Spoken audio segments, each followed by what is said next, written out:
حضور صلی اللہ علیہ وسلم کا حدیث شریف کی پاک کتابوں میں فرمان ہے، حضور نے فرمایا میں نے کوئی اتنا خوفناک منظر قبر کے منظر سے زیادہ نہیں دیکھا. یہ حضور کا فرمان.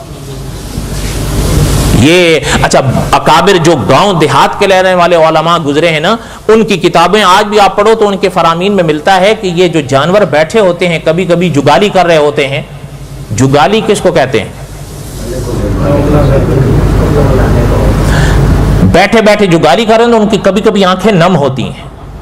ہو سکتا ہے آپ نہ مانیں، اکابر نے اس کی وجہ لکھی ہے کہ اللہ تعالیٰ تو انسان کے کانوں پر پردہ ڈال دیے ہیں. اللہ تو نہیں چاہتے کہ یہ قبر کا عذاب سنیں. کیوں؟ سن لیں گے تو پھر تو مانیں گے ہی مانیں گے، دیکھ لیں گے تو پھر تو یہ سجدے سے ان کو کھینچ کے بری اٹھاؤ گے تو نہیں اٹھیں گے یہ. اور یہ اللہ تعالیٰ کو منظور نہیں ہے. اللہ تعالیٰ اس دل سے چاہتے ہیں کہ جو میرا بندہ آئے دل سے آئے، زبردستی کا نہ آئے. آپ نے تو پڑھ رکھا ہے نا، لا اکراہ. اکابر نے لکھا ہے لیکن جانور تو مکلف نہیں ہے، ان کو قبر کا عذاب سنائی دیتا ہے، یہ اس کے اثرات ہوتے ہیں.